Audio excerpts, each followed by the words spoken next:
Hi, this is Mia, Sunday part 2, Sunday, February 22nd, I believe. I was downstairs praying while I got my cocoa. I drink it all. I hate not enjoying. I used to drink coffee 10 years ago, more than 10 years ago. I quit over 10 years ago. And I used to drink coffee, and I thought with the morning drinks, and like tea, seems like it's nice to sip on something and enjoy yourself. I just guzzle the stuff down, but I also don't drink anything at night or in the morning because I weigh in on the Wii. Even though I've noticed if you wake up at like 4 or 5 and something in the morning and drink water and get on the Wii, you actually lose weight. I know that people in a weight loss group would drink a ton of water before they weighed in and actually lose weight. I was like, wow. I was praying about there's some hostility at work. There's some bullying that happens when no one else is watching. There may or may not be a fine line between somebody being stressed out, overwhelmed, sick, and having a short temper, or being just a cranky person, or trying to like lay down the law. This is the law now. What you guys did before is not the law. And there's a fine line between all that and straight up bullying, straight up abuse, straight up harassment. So I try to be real lenient. You know, I told somebody else, this happened at work. What? Did you report that? That is illegal. That is, and I'm just like, well, they were just having a bad day, or I'm not sure if they were, I don't know if I took it too personally, or like, oh, I'm not adult enough to take someone else's foolishness. People sometimes act ignorant, and then they're confused, and then they're like, hey, it works. It like works. I thought all these were dead. I think this was a flash, though. I mean, I gotta give it back to whoever's one of my kids. People color code things. I don't know whose. If it's orange, then I assume it's mine. But any other color, I'm confused about whose is whose, or who's orange. I don't.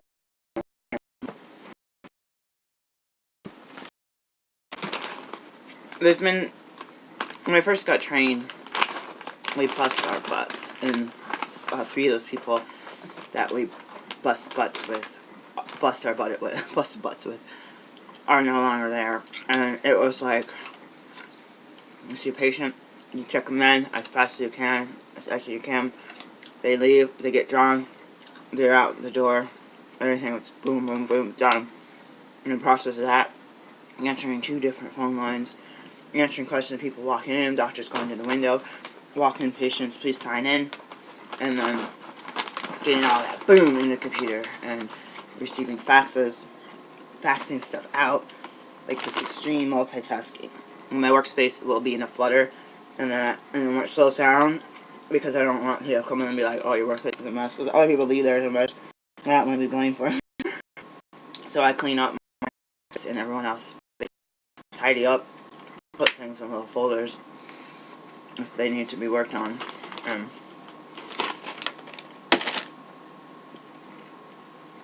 Now that this team wants to get things at a rapid rate is no longer there, there's a lot of chattering and talking. And it's not the type of workplace where you stand around a water cooler having time to chatter and talk. They're denying me. I feel like I have an attitude problem because I'm a little bit of a workaholic. When I go to work and I know I'm getting paid, I want to do the best job. And if no one else is working, then I want to do my job and your job. And I'm just like, this is not how this good business is run. And I'm just like, it's like I don't have this work ethic at home. Do other others that do have stuff done onto myself, and it's like, it's one of those things where they're like, no, like, okay, for example, they're telling me I'm used to answering the phone. taking care of it. Oh, you need this thing faxed while I'm on the phone. What's the person's name? I'll write it down just in case I have to go. What's your phone number? What's your fax number? Okay, before I got the phone, I got it printed, and I stand up, fax it. Boom. 2 minutes. You're done to go. Oh, we've got 7 messages once. Okay, message 1. Listen, what? I just spelled it. What? I had to listen to the whole message again. What's the birthday? Shoot, I forgot to write down this. Listen to the whole message again. I'm sitting there for 3 minutes listening to one message or more, writing stuff down. Now, hung up the phone, go to the computer, type this up. Another 3 minutes. Okay, now I'll get up, fax this. And now it's like, okay, that was 9 minutes when it could have been 4. So I get mad. It's easier. And they're just like, well, didn't anyone tell you that we're not answering the phone right now? You can't answer this phone unless it rings like this, unless it did this, and this happens like this, and then if this rings, and blah, blah, blah, and blah, blah, and blah, blah, and if that says this on it, and then I'm just like, dude, I could have answered that call you told me not to answer, and the 3 other ones that just came in while you're telling me not to answer the phone, and why. And now I had to apologize to my coworker after me. Oh, I'm so sorry. The phone's I try to catch up on the messages that happen with nobody. Like, I feel like the messages are there, the answering service is there for when you're closed or when you actually are busy. Like, if you answer the phone, then you can't talk to people at the window. The heck I can.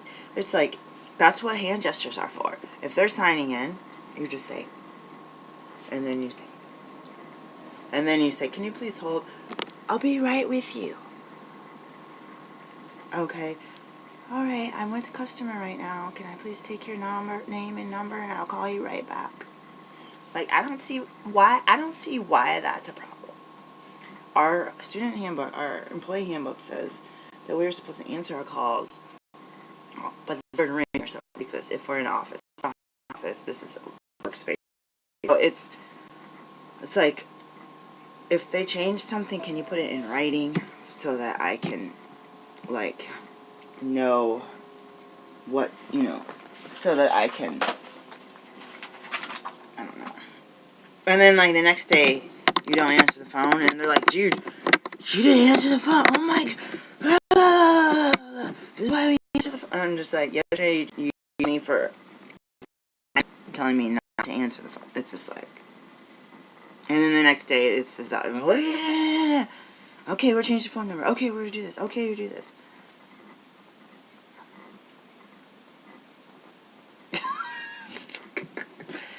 I used to sit there and do my work and be like, wow, my whole shift is done.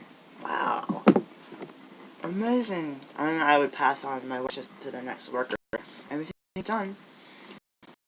I'm waiting for one to talk about A, B, and C, or they didn't give us this person's common name, their birthday, or, I miss those days. And I miss the times that we had fun and we had the radio on and people told each other what to do for each other. Like, I miss that. That's our own choice. We talk about that during the breaks.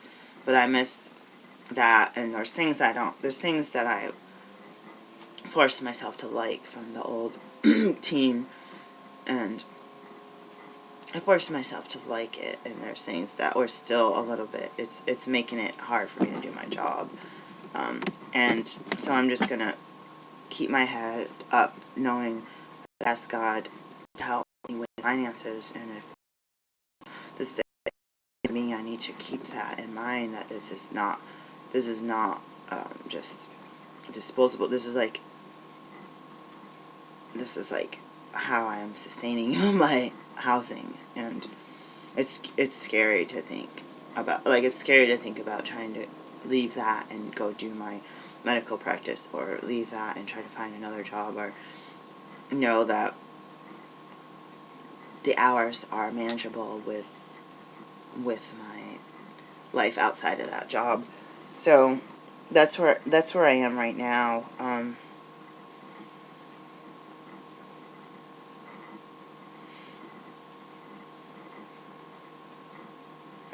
looking at this thing for my computer's studio software. I've never used it. Um,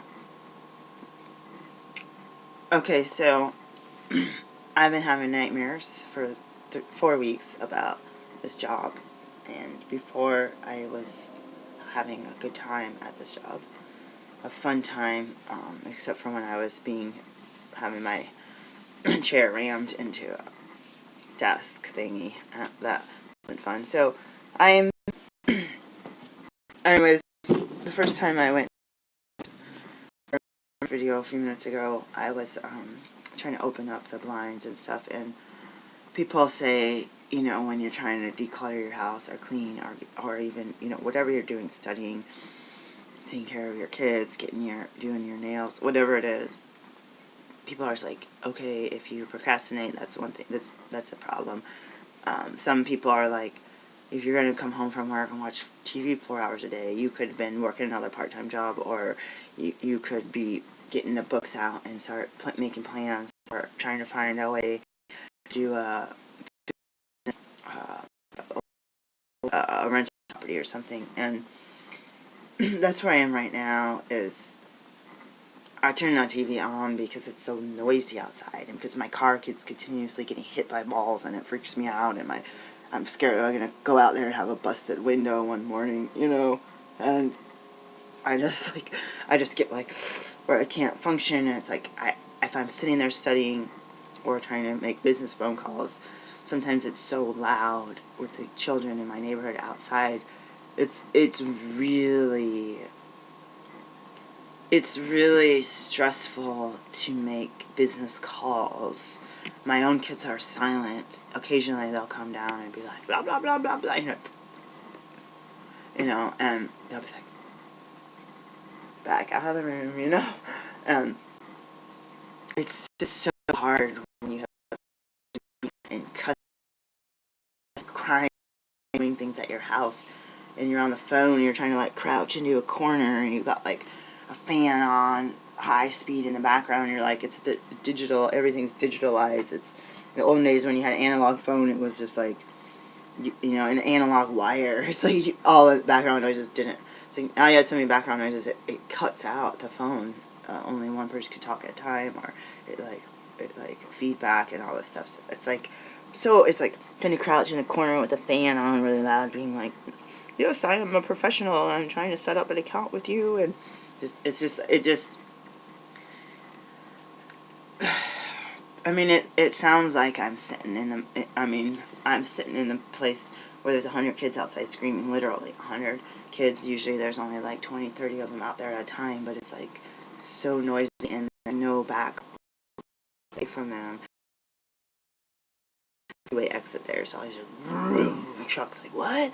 What'd you say? What, you can't hear me? Oh, I'm so sorry. And it's like, the way people have these virtual offices, but it's one of those things where it's like, it'd be one thing if I had my own kids. I had I've had that 3-4-year-olds, and I'm on the phone, and they cry, and they whine, and they get in a fight, and they push things over because they're trying to get my attention. As soon as you get off the phone, and they go mind their own business. I've had that when I had 2 toddlers. But you can still do a responsible job at your job if you're an entrepreneur, a home-based business or whatever. But when it's someone else's kids, and you can't shut them up, or you can't be like, you know, set your kid in their bedroom to play with blocks. Mommy will be right back. I just got to do a quick phone call, and then we're going to play cards or whatever. It's like it's out of control of your parenting. It's someone else. And you're just like, you just want to be like, can you guys shut the heck up? I'm on an important call here. And it's just like, not my kids. And I tried to tell them to have some respect with other people, because they'll do it right next to your window, right next to your door, even with everything shut. It's so loud, and echoes, and they're very loud.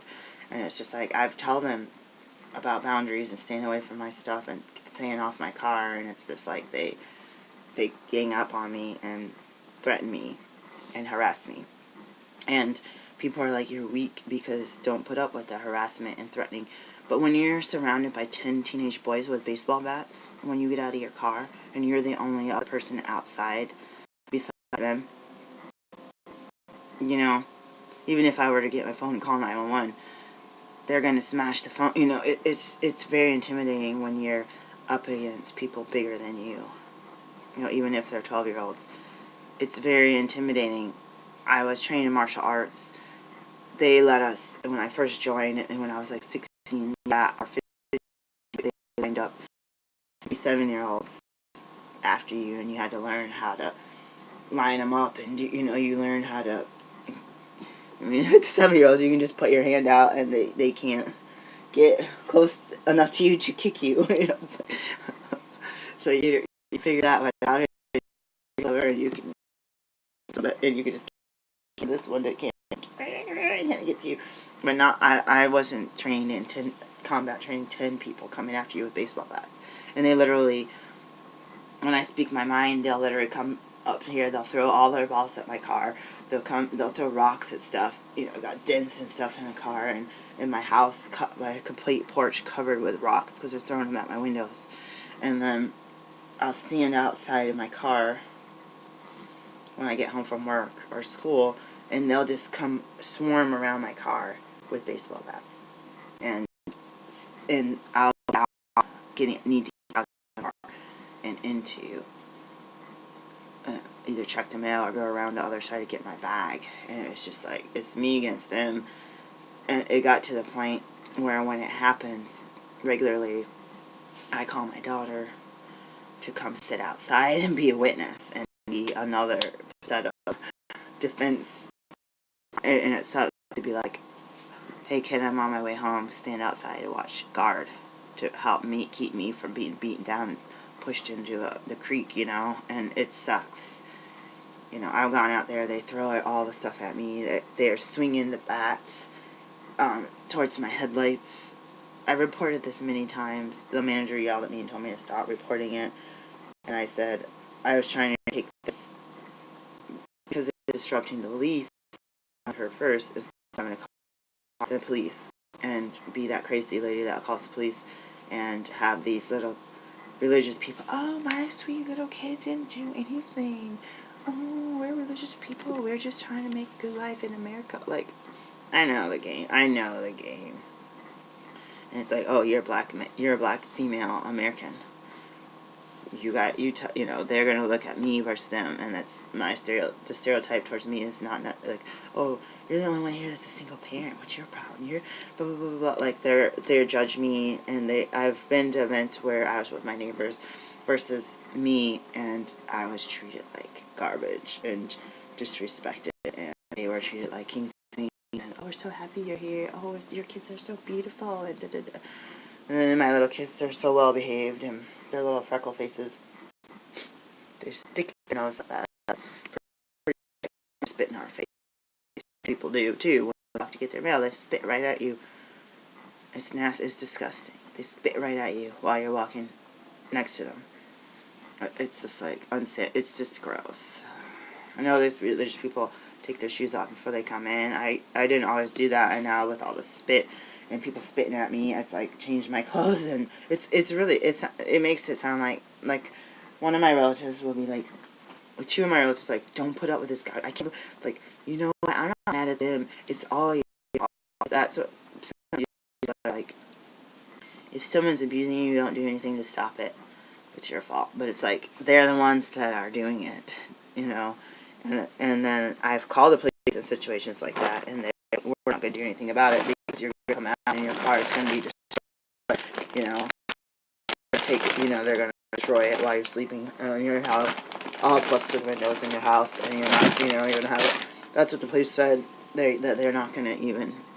The only thing they would do is to make a report, and if me or other people continue to report the similar thing, that they would have proof in case the management needed to take action on actually enforcing the lease. So, besides being bullied at my home and my work, I just have my time spent at the grocery store, spending my hard-earned money and being treated like garbage there. So I go into an area looking around for 10 minutes, like looking at everything, trying to look through the packages, like scratching my head, trying to call my daughter for help, and then you see someone else, a different race, come in. Like, oh, excuse me, sir, how may I help you? Oh, yes, like right over here. Oh, you don't have any of this? Let's see if we can go find some in the back. Oh, you know what? I happen to have a coupon in my pocket. Here you go, sir. Have a great day. And I'll be like, can I get the app? And they're gone, and you're just like, and then they're hiding behind the shelves watching me to make sure I don't steal anything. And then the 2 employees will come surround me when I'm looking at something stupid, and they'll be doing like hand signals towards me. I'm like I just want to wear a video camera on my head so you guys can see how stupid people are acting around me. Like, every time I go to the store, they're doing hand signals towards me, pointing at me, and I bring in reusable. When I'm outside, I make sure to shake them out. Accidentally, sometimes, like the other day, I found light bulbs in the bag, like little night light bulbs. I'm like, what the heck is this doing here? The last thing I want to do is accidentally carry that back into the store and have it be like, oh my god, like, on stuff. But you stole $1.50 worth of light bulbs. Oh my, like, no, I didn't steal that. I paid for that like a month ago. I just didn't happen to see it in the bottom of my bag, So I always like careful to try to shake everything out, and they make you sometimes pay it 2 different. Like, you buy electronics, they make you pay. Because the other day they're like telling the lady in front of me, who was a different race than me, oh, do you have more shopping to do? Why don't you take that with you? And I'm like, there's this guy usually they're just like, you absolutely cannot take this out. But this time the guy said the same thing to me. I was like, phew. I was like, and then of course the thing beeps, and I've gone in the mall once into a shoe store, and the thing beeped when I came in, and they're just like, everyone just stared at me, and all these white people and these white guys were just like, see, people like that, see, thieves. And I was just like, I had a small purse and 2 small children, nothing else. I was walking up and down the mall looking for shoes that are decent, made out of actual natural materials, and no bag, nothing, no pockets. It's like, and you walk into the store and the thing beeps. It's like, obviously defective, It's like, but then it's toward me, and I went there, and they're turning their nose up because they're looking at these expensive shoes, and I'm like, these are all plastic piece of junk, I'm not gonna wear this junk. My feet will shrivel up, and it's like, they let them have their attitudes and their stereotypes, but it sucks because I'm not the person that's gonna steal from anyone. One time I took a pin from a medical clinic on accident, and I took it back. It was like a cheap pen. I was like, put it in like an envelope, and I was just like, oh my gosh. Like a month later, I took your pen, and they're just like, so what? We don't care. Not back. Okay. I used to get like undercharged like 6 cents or something at the store. Put it in an envelope and say which store, and I'd be like, taking it back, and the kids would be like, Mom, why does it matter? It's like, how many times have I been overcharged, double charged for stuff? But all this stuff in work and school and the profession that I'm training in they're not really that nice to you, and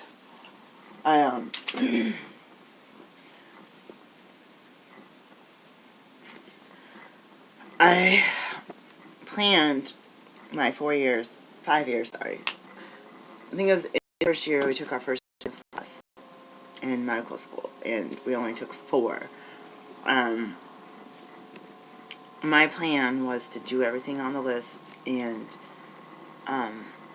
in a group and hit the ground running after getting that thing that says, yes, you passed your boards, here's your license in the mail, boom, and still like more paperwork, more process, money to put out. And now I've had my license almost 2 months, and I haven't had one paying customer. And so I was like watching his organization videos, like, maybe I'll just turn my life into a professional organizer, but I could do it as a naturopath. Like, do you have health issues, or do you have problems with thoughts? Well, declutter your life, and you can have peace of mind when you're at home, or in your car. If you want to be, it's like, don't give up your dream of being a physician just because, the biggest thing for me is I was going to advertise to do home visits, and I was going to, it's very difficult to get malpractice insurance with a home clinic.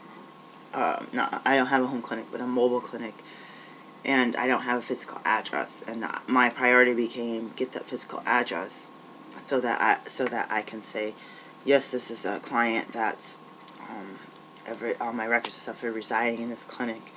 It was a business address, and then because the circumstances or this person had a stroke or whatever, I'm going to go out and do a home visit with them, or they they can't drive because they got injured and they don't have a ride or whatever.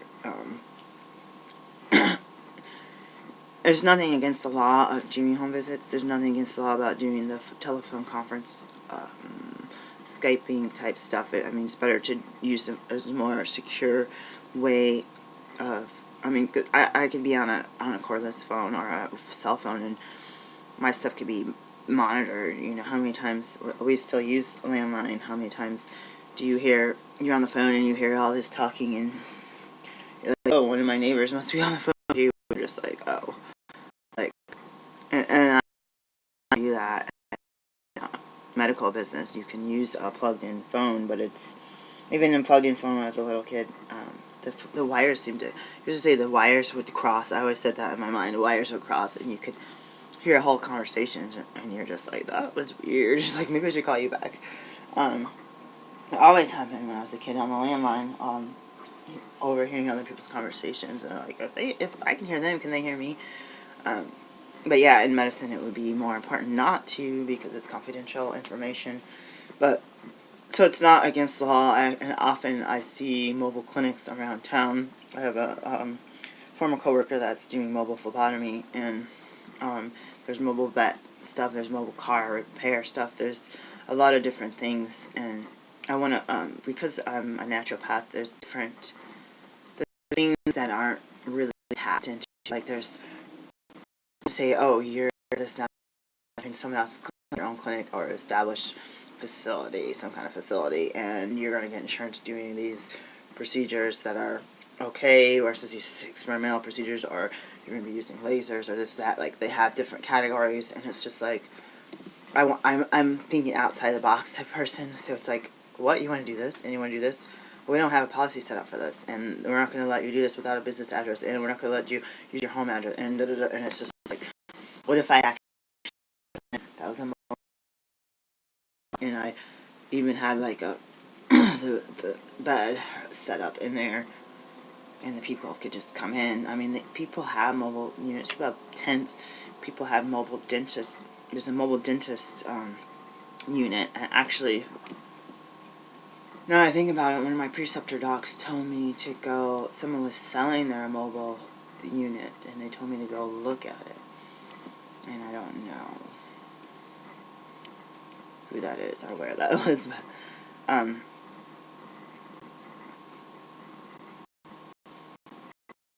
it's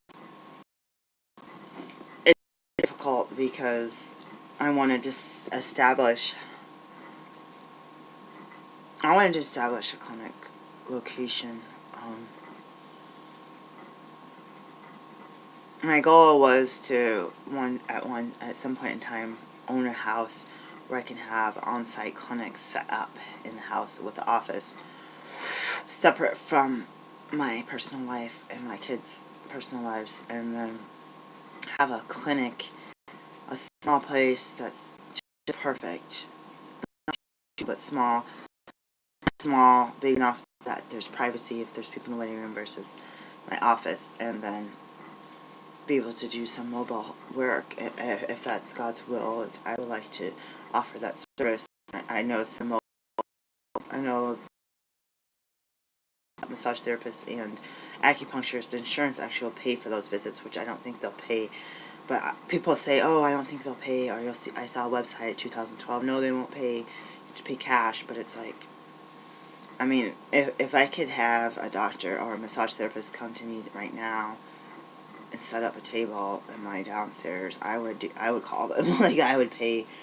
I can hardly pay anything right now. I'd pay them $20, but if I wasn't having such a money crunch, I would pay them the $85 or whatever, or try to get my insurance. Like, if I had the money in the bank right now and I could get to do massage. It's just always I'd have to make sure my house is clean enough. So I don't. There's going to be people out there that will pay. My problem is just having to go to work, and my back is completely knotted.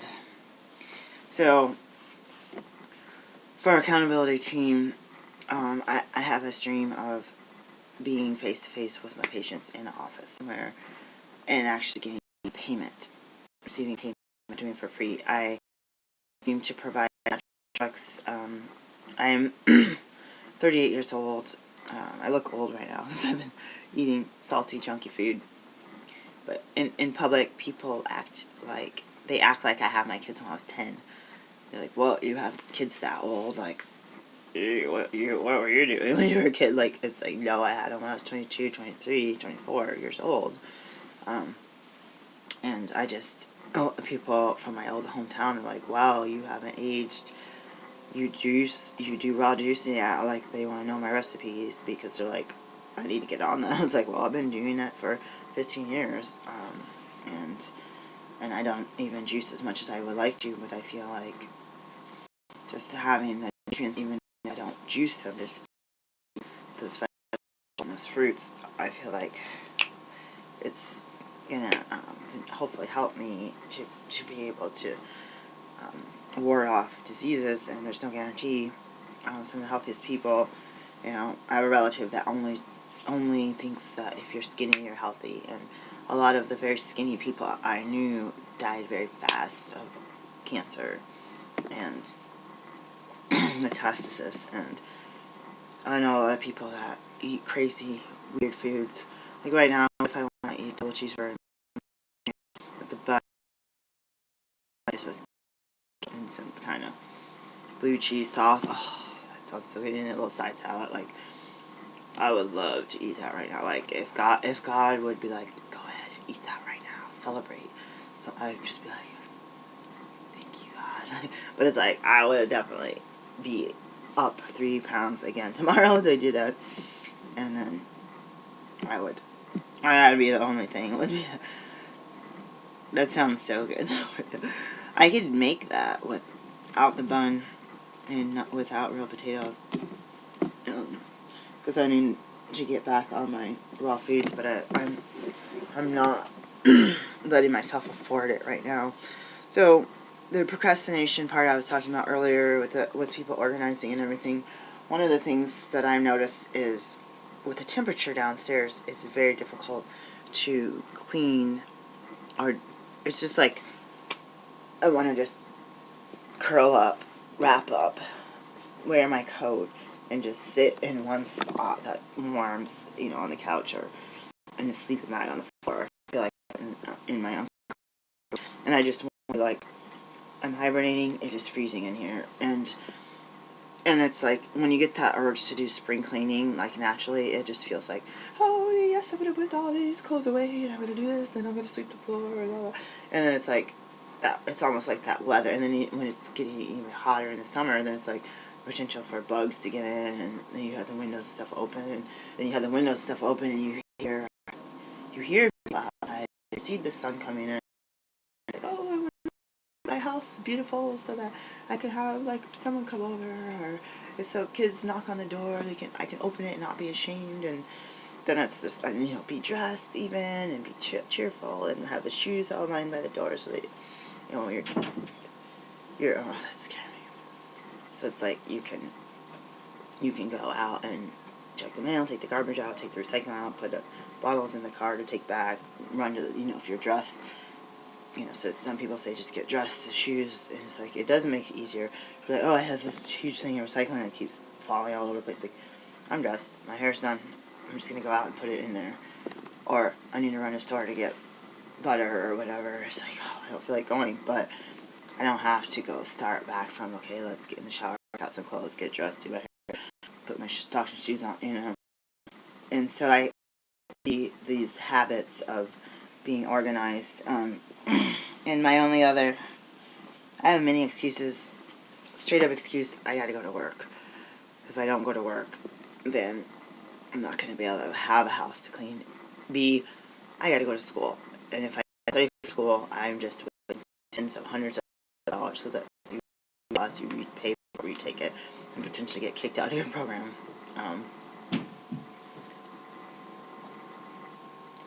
And then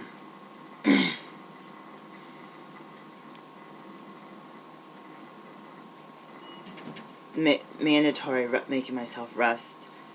I was getting to the point where if I didn't rest, I would have severe foot cramps and couldn't walk, and just like wherever I am, immobilized. And I also had a situation.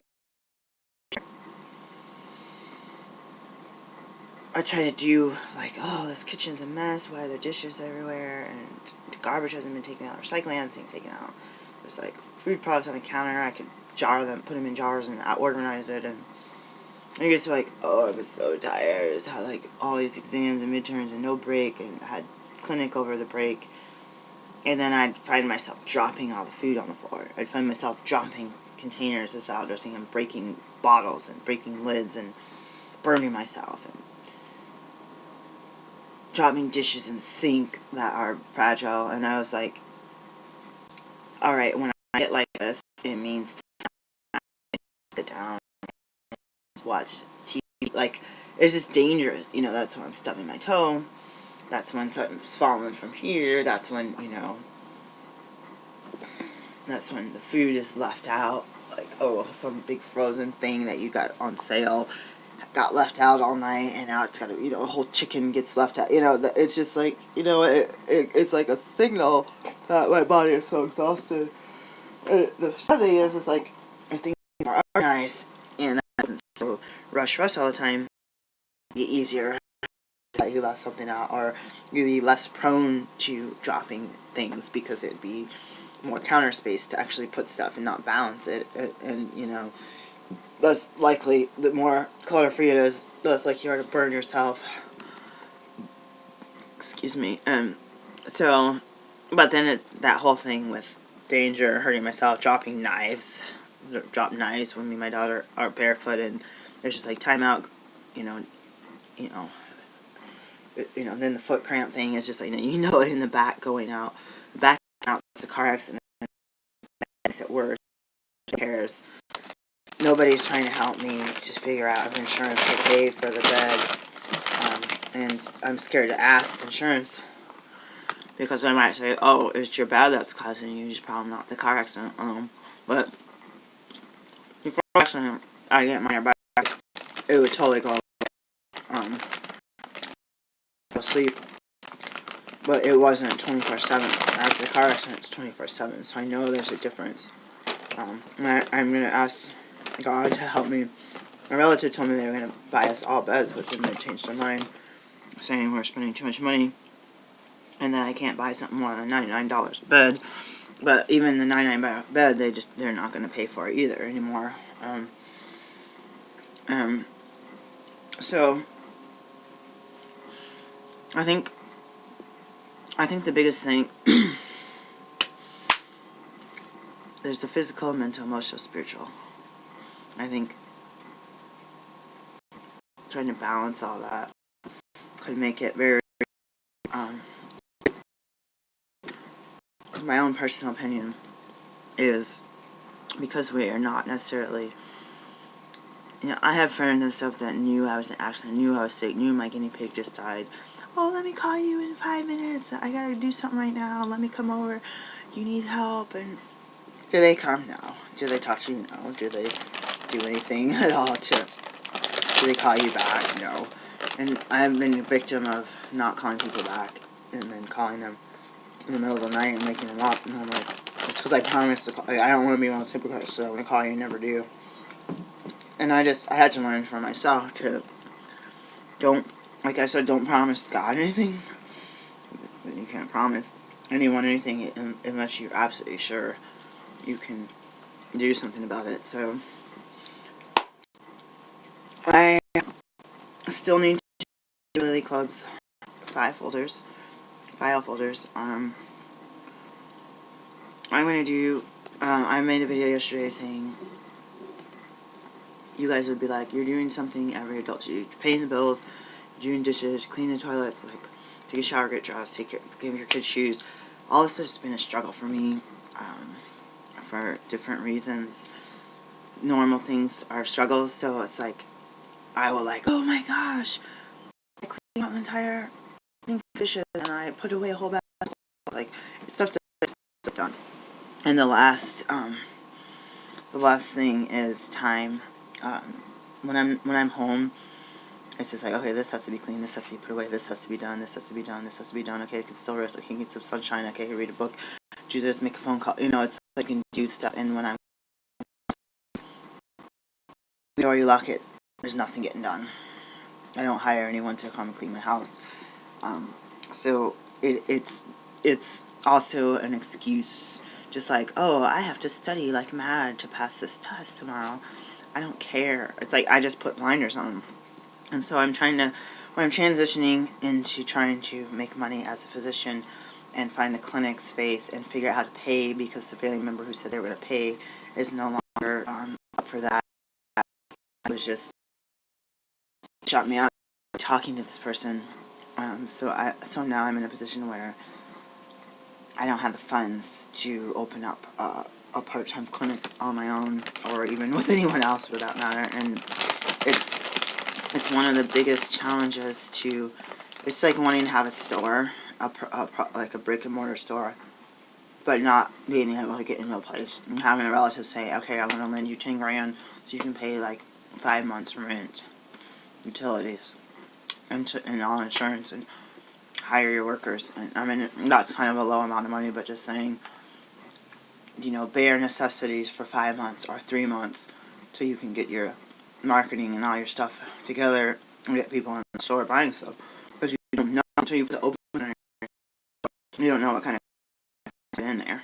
And you could do some of this online and do this, and you still have to pay website fees. You gotta set up accounts and payment.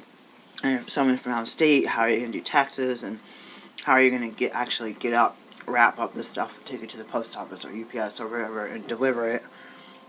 And you have to hire someone for that, and then you still have income taxes, making sure you're actually getting paid and not getting like a check that's gonna bounce. And so it's like, it's that whole thing, like, I got everything for the store. There's one thing I need to bucks. There's for Guy Exams and Sharps Container. There's one thing I want to buy. And then I'm like, I'm ready for business. I'm ready for business now. I was ready for business yesterday. I was ready for business a month and a half ago. A legitimate business where I could charge people because I had an actual license in the state. But I'm stuck in a rut. And a family member that was supposed to, that promised to help us 2 years ago, and it's gotten to be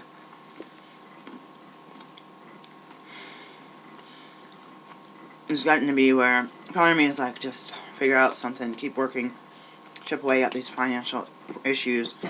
I can't commit to renting a place. I can't commit to paying first and last month's rent and security deposit. I can't commit to it because my rent just increased another $100, and I have to pay that instead. Like, it's more important to me to stay in my home than it is to open up my shop. However, opening up the shop would help me stay in my home if I can actually make some money at this business. And I want a buffer. So then it choice. It's either have a small house where your kids live, because I'm not in a position to just put my stuff in storage and sleep on someone's couch. I got 2 children that I'm taking care of by myself without child support or anything.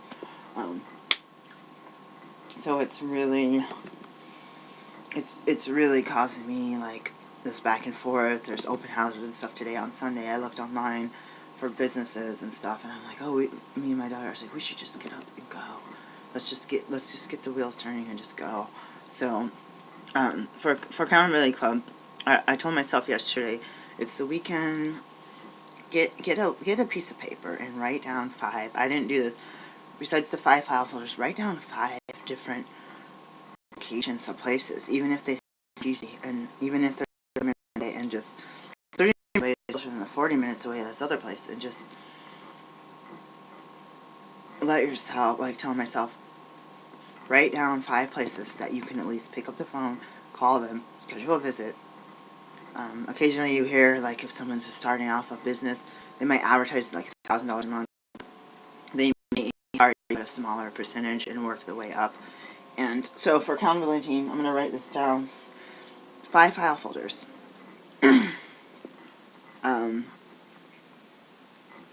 Write down 5 things. Business minutes of where I live, and straight shot up the street or a back road in case it's bad traffic. And then 3, if I want to hit the ground running, just really just pull out some of the business stuff. And just, I got books, I got Dave Ramsey stuff, I got entrepreneurship things that can be used. Pull that stuff out. And then the 4th thing on the list is putting into use, if I'm researching how to clean and how to organize, put into use those habits. Because when I left my ex-husband in 2004 and being homeless and having all this trauma and just multi-homelessness and just despair and crazy lifestyle and abuse, where you're just like, it's like you're mentally in a cage because you're in a physically abusive relationship. It's like, I felt like when I broke free from that relationship physically, I was in a coma. It's like I used to drink coffee. I said that, and it was just like, before I broke free, I felt like God put in my mind, you're in a dangerous place, you gotta get out of here, you and your kids need to get out of here while you're still alive. You're gonna be doing coffee at a different location, you're gonna be doing dishes at a different location, you're gonna be opening the blinds and letting the sun in a different location, and looking at the birds chirping in a different location. And you're just like, you're gonna be the same person doing the same activity, you're not gonna be in an abusive place. And then it was just like going out of that, getting out of all that, having the shock, like PTSD of dealing with abuse and all of the other issues. And then it's like, shower, how do I use this device? It's like, I know, it seems very familiar. It's like, from one day to the next, it's like waking up from a coma. Coffee, oh, I think I like that. Okay, I think I pour something in the top, and it was like, oh, water, you gotta do that. Oh, you make sure to put the thing in there. And it was just like I always describe it as like, I've never been in a coma, but it was like waking up and having it, like, some things you know how to talk, you know how, it's like you barely know how to write your name, hard time driving around, not knowing what direction was what, but it's just like relearning everything over and over. Okay, I'm supposed to get dressed and button my shirt and look in the mirror and make sure the buttons are right. It took me 5 years to even look in the mirror, literally. My hair is really, it was sticking up, like, oh, so that's why I want to continue to share this transitional journey, because people would be like, you're an adult, you're 38 years old, you should know how to do these things. You go into other people's houses, they're normal. But it's like I had to learn some stuff in survival mode all over again, or for the first time, after having, when leaving my ex and all of that abuse, and then being responsible for 2 toddlers 100% of the time, until they end up in daycare, part-time daycare, and then eventually they went to school soon after that, like a month or so.